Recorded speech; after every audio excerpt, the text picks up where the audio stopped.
Gente, o assunto que me traz aqui até vocês é um assunto grave, bastante grave, um assunto muito importante e que diz respeito à segurança das urnas, que diz respeito à possibilidade de fraude nas urnas agora em 2018. Muita gente fala e muito se falou na eleição passada na possibilidade das eleições terem sido fraudadas. As eleições fraudadas aqui no Brasil. A urna eletrônica, aquele aparelhinho que não é possível de ser auditado, depois que é auditado, não é possível de ser auditado. A urna eletrônica já esteve no meio do processo das dúvidas muitas, mas muitas vezes. A fraude no processo eleitoral, seja nas urnas ou seja dentro do processo de transmissão dos dados, é algo que é discutido há muito tempo, por muitos especialistas. Muitos dizem que provam e comprovam que a fraude é possível. O próprio cientista que inventou o aparelho precursor da urna eletrônica já me disse que é possível. Mas muitos são os cientistas da vez, aliados muitas vezes ao TSE e a partidos, que dizem não, a lisura das eleições está garantida, não há possibilidade de fraude. Não mesmo. Para colocar um ponto final nessas dúvidas, eu iniciei uma busca nesse processo. Não uma busca para ouvir mais cientistas. Não uma busca para ouvir gente que de um lado diz que pode e do outro diz que não pode, mas uma busca para chegar àqueles que podem fraudar e que já fraudaram as eleições no Brasil. Tanto eleições estaduais quanto a eleição nacional. Eu cheguei ao nome, sobrenome, endereço, família, história, histórico do hacker que fraudou pelo menos 3 eleições no Brasil, incluindo uma eleição nacional. Eu vou repetir. Eu cheguei ao hacker, ao 01. Aliás, ele já foi considerado o hacker número 1 do mundo. Ao hacker que fraudou, segundo ele mesmo, o processo eleitoral no Brasil. E ele dá nomes e sobrenomes num relato que você vai ouvir daqui a pouco.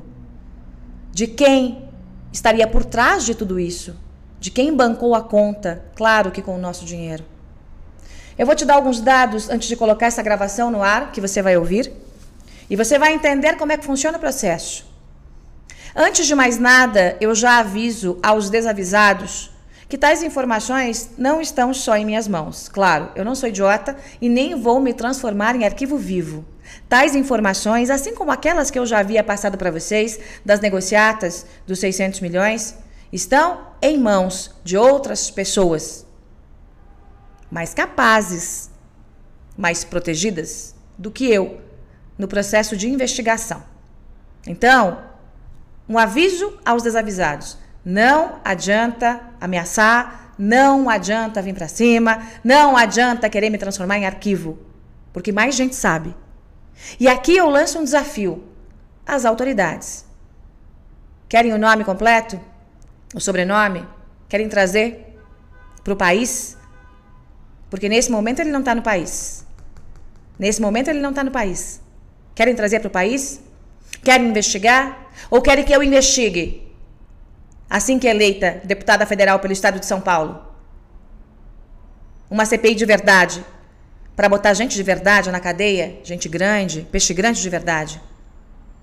Quem é o hacker que cometeu fraudes, tanto nas urnas quanto no processo de transmissão dos dados no servidor do TSE, segundo a fonte que você vai ouvir daqui a pouco? O hacker, considerado o número 1 do mundo, é um brasileiro que fez uma grande fortuna cometendo crimes contra o sistema financeiro, invadindo bancos e depois acabou migrando para esse negócio que é tão ou mais vantajoso que a invasão de milhões de contas bancárias, que foi o que ele já fez.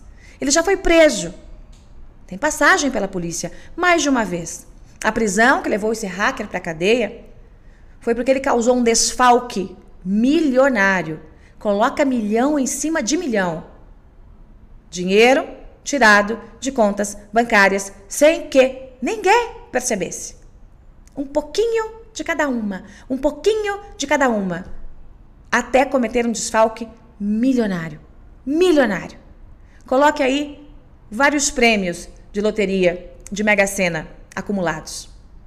Este homem, com estreitas ligações com governos antigos do Rio de Janeiro e do Rio Grande do Sul, com estreitas ligações com Dilma, Lula e com integrantes do STF, segundo a fonte que você vai ouvir, tinha portas abertas e muito, mas muito poder.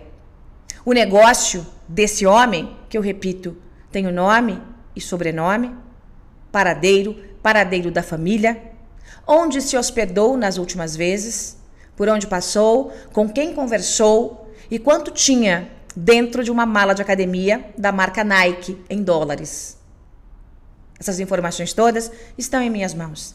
Esse homem que saiu lá da classe média e virou um grandíssimo de um milionário, que foi sequestrado muitas vezes, sequestrado por bandidos travestidos de policiais, não pelos policiais de verdade, policiais corruptos, alguns descobrindo parte dos esquemas, sequestravam e ele se liberava, pagando o resgate. Virou um alvo como a galinha dos ovos de ouro do crime. Esse homem tem 2 coberturas na Zona Oeste, aqui de São Paulo. Esse homem tem algumas empresas para lavar o dinheiro, para esquentar o dinheiro. E tradicionalmente, quando anda pelo Brasil, anda com uma mala de academia cheia de dólares. Os negócios fechados, segundo a fonte que você vai ouvir, os negócios fechados envolvendo fraude de urnas e fraude nos sistemas, são feitos em Portugal, não no Brasil. As negociatas todas, não só essas, tá? Não só essas, envolvendo a fraude no sistema de eleições, como outras negociatas envolvendo portos e outras tantas negociatas envolvendo o antigo governo federal, acontecem e, segundo ele, figuras do altíssimo escalão, do mais alto escalão do poder judiciário desse país, acontecem em Portugal. É um brasileiro que se esconde lá para fazer as negociatas. O número 1 do mundo. O homem que anda por hotéis de luxo em São Paulo e que tem um time de hackers. Não é só ele. Alguns integrantes deste bando, deste hacker 01 do mundo, alguns integrantes já não estão aqui para contar a história. Entre eles um jovem que foi executado no Rio de Janeiro, porque abriu a boca. Ele participou de um outro processo de fraude. Não o processo que eu vou detalhar para você agora. Ele participou de uma coisa chamada leilão de urnas, em que nos governos do Rio de Janeiro, quem pagava mais levava a eleição. No leilão de urnas. O hacker que abriu a boca não está mais aqui para contar a história. Um jovem foi morto, executado, arquivo queimado, absolutamente queimado. Este hacker é um homem que fez muitos negócios com os governos Dilma e Lula. E que, no ano passado, encontrou com esta fonte que você vai ouvir aqui, também um hacker. Também um homem que entende de tecnologia. Também um homem que já fez negócios com o hacker número 1 do mundo, o fraudador de eleições. E nesse encontro, ele detalhou como eram as conversas com o alto escalão do poder político, com um ministro do Supremo, que também passou pelo TSE. Essas conversas fora do Brasil, repito, como eram essas conversas, como eram as negociações. E disse que estava bastante tenso, porque estava cansado de fazer tais fraudes. Mas que a encomenda já estava feita, agora para 2018. Você vai ouvir alguns detalhes da conversa, o nome da fonte, obviamente, será protegido. Por quê? Porque ele, a partir do nome, a partir do momento em que é revelado o nome, vira alvo. Vira alvo. Então, sob o juramento de resguardar o sigilo de fonte, eu vou colocar para você aqui a conversa com este hacker que me entregou quem é o hacker fraudador do sistema e como o sistema poderia ou poderá, a depender da nossa vigilância, ser fraudado. Através de uma coisa chamada alteração de rotina.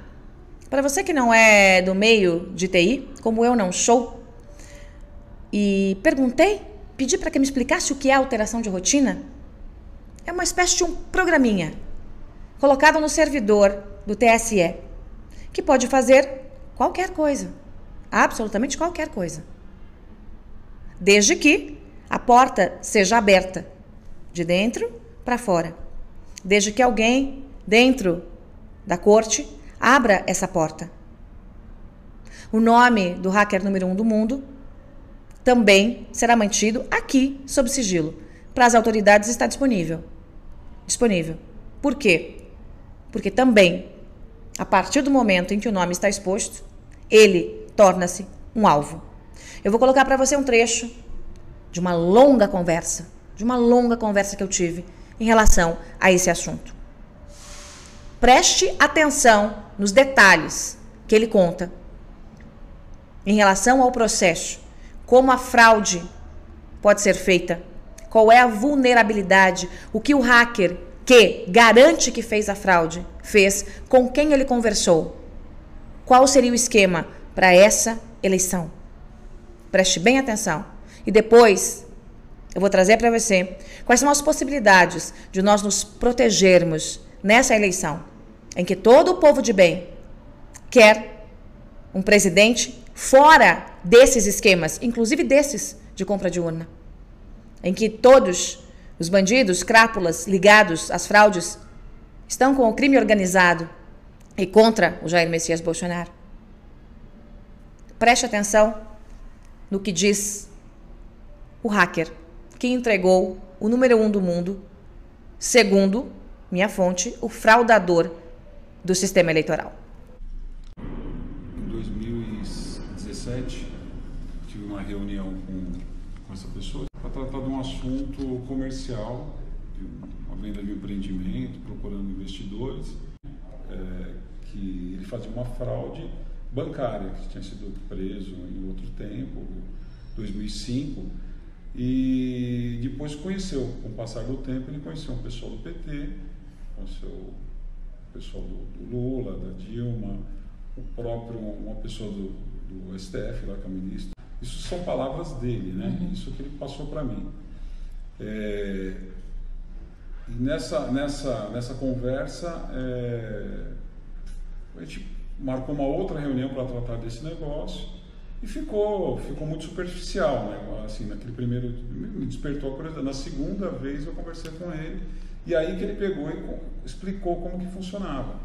Que a fraude não era só nas urnas, né? Tinha aquela coisa do leilão, que era feito das urnas, que era na urna, isso era uma coisa que ficou no passado, que eles já faziam direto dentro do TSE, né? Dentro dos servidores onde que recebiam, onde eram descarregadas as informações das urnas. E era lá que eles faziam as manipulações dos dados. Através de um software, de um programa. Isso, através de uma rotina dentro do servidor.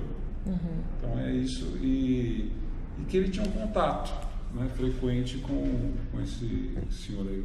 E esses contatos eram feitos onde? Em Portugal, na Europa. Assim, onde que eles tratavam não só dos negócios, esse tipo de negócio, de outros negócios. Ele se tornou uma pessoa muito poderosa. Inclusive nessa reunião, né, ele estava com uma mala de dinheiro, fazendo o câmbio, não sei o que ele fazia, mas ele tinha muito dinheiro ali. Dólar? Tinha uns 500 mil dólares, mais ou menos. Andando com a mala. Isso, dentro do Brasil, dentro de um hotel. Isso, tranquilamente. Fazendo a troca de dinheiro. Fazendo mudança de posição. O que é mudança de posição? Mudança de posição é quando a pessoa tem real e ela quer mandar dólar para fora, né? Ou o contrário, né? Tem dólar que quer inverter, né? Então, assim, o pessoal tem conta fora, China. Esse é um mercado que que é comum aí entre doleiros, né? Então ele estava agindo como um doleiro, talvez naquele momento, e era uma coisa que ele fazia naturalmente. Você também é hacker. É possível fazer o que ele disse? Tecnicamente, você que conhece o sistema, é possível colocar um programa, um software dentro desse servidor do TSE e fazer a mudança de dados? Se você tiver acesso, alguém lá dentro, quem possa, né? Se não tiver uma auditoria, não tiver alguém que acompanhe, que seja de confiança, você não vai conseguir ler o que está numa rotina. Você não consegue. Então, é possível, sim. E essa rotina, esse programa pode fazer qualquer coisa. Quer dizer, tirar voto de A e colocar em B, tirar de C e colocar em D, dividir a cada 10 votos por o candidato João das Couves, 5 vai para o outro candidato. Pode. É difícil fazer isso? Olha, se você tiver o acesso, não é difícil não, é muito simples, é fácil. Então depende de alguém dentro do TSE. Alguém lá de dentro tem que saber. Tem que saber, alguém tem que permitir. Tem que abrir a porta. Isso, sempre é assim, senão não funciona. E esse cidadão que hoje está em Portugal, ele havia comentado das fraudes anteriores? Eles fizeram, acho que umas 2 ou 3 eleições que ele participou diretamente. Depois da prisão, né, ele ficou preso um tempo, né, mas não por fraude eleitoral, por outros crimes, né, que seriam desvio de contas bancárias. Isso. Fraudes em bancos federais. E ele deu alguma pista de que estava conversando para essa eleição da última vez que você falou com ele, para essa eleição agora de 2018? A pista que ele deu seria que ele ia conversar com o ministro, né? Sendo que anteriormente essa pessoa tinha muito acesso, dava muito poder para ele, né? Ele tinha muito acesso ao governo do Rio Grande do Sul. Inclusive, eu nem sei qual partido, né? Hoje nem tive a curiosidade de saber qual partido. Mas ele tem um poder muito grande dentro do Rio Grande do Sul. Não só no governo, como nas prefeituras. É um cara extremamente poderoso e eu acredito que perigoso, né? Porque não é uma coisa assim para qualquer um, né? Além dessas informações, até se vazar uma informação dessa, a vida dessa pessoa começa a estar em risco.